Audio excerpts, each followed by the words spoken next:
Hello and welcome to Picture This, a podcast from the photo archives of the Albuquerque Museum. My name is Jill Hartke, and I am the Digital Archivist here at the museum.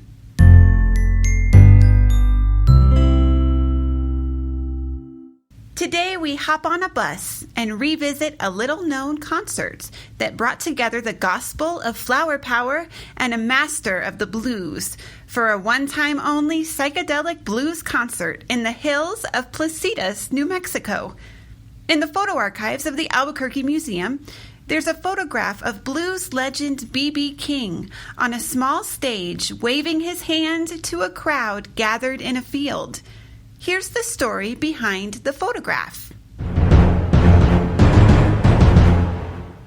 In early August of 1970, people gathered at the University of New Mexico to board buses provided by Warner Brothers Entertainment to attend a free concert being filmed for French television. The buses from Albuquerque joined cars, trucks, and vans crawling down a dirt road through the hills of Placitas, New Mexico. A small stage with a full lighting rig was set up in a field with tie-dye posters hung in the background.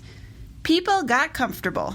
They spent the day listening to bands and enjoying a party atmosphere that celebrated the counterculture lifestyle of the West Coast. The event was part of a cross-country concert tour financed by Warner Brothers and filmed by a French production company in an effort to document the hippie culture of the United States. After the success of Woodstock in 1969, Warner Brothers was looking for a new cash cow, and this was their attempt to recreate their success. So they financed what became known as Woodstock on Wheels. It originated in San Francisco and wound its way to Placitas, bringing with it not just a production crew for the concerts and filming of the tour, but also over 100 hippies from California traveling in a caravan of silver buses.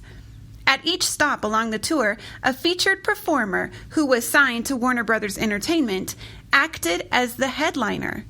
People came to see the stars, but the concerts provided local bands and lesser-known bands from the San Francisco area like Stoneground a chance to introduce their sound to new audiences.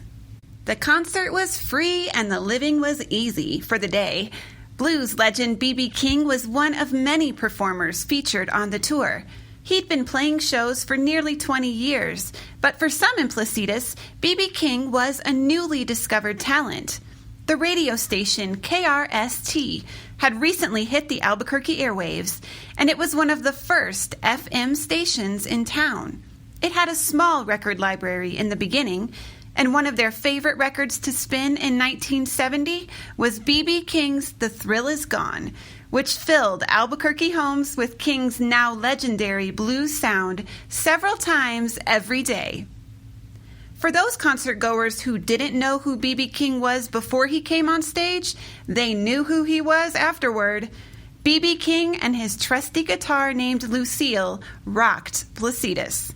His performance was considered a highlight of the entire tour.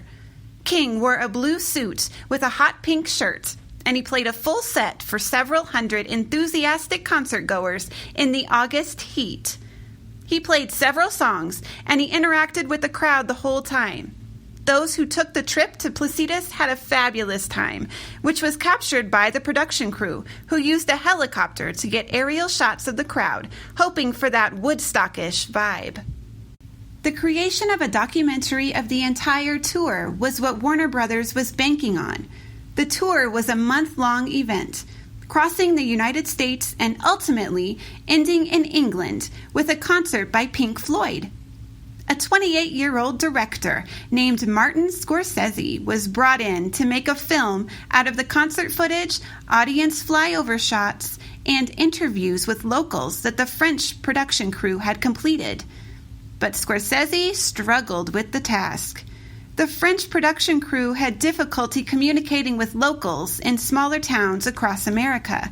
There were protests about the exploitation of the counterculture by Warner Brothers, And the film recordings themselves were out of focus and shaky because the crew was often stoned. Scorsese cut many of the performances, including Pink Floyd's, because they didn't meet his standards. But B.B. King and the concertgoers in Placitas got the Scorsese stamp of approval. The film was initially called Medicine Ball Caravan when it opened in New York City in August of 1971. It flopped, and it was pulled from theaters a few weeks later. Warner Brothers changed the title to We Have Come for Your Daughters for the European release, but that really didn't help the reception by the film critics. Despite the financial failure and the critical ridicule of the film, the actual concerts were memorable for their atmosphere and the chance to see well-known performers for free. Photographs by the concertgoers, like Robert Smith, who donated the photographs he took in Placitas to the Albuquerque Museum, capture the lifestyle of the hippies and a sense of the era. From the people on top of a bus, to the concession tables, to the frisbees flying overhead. For one day, this tour brought San Francisco's counterculture and a blues legend to Placitas, New Mexico. Thank you for joining us for Picture This with the Albuquerque Museum. Please join us next time for the story behind another photograph in the museum's collection.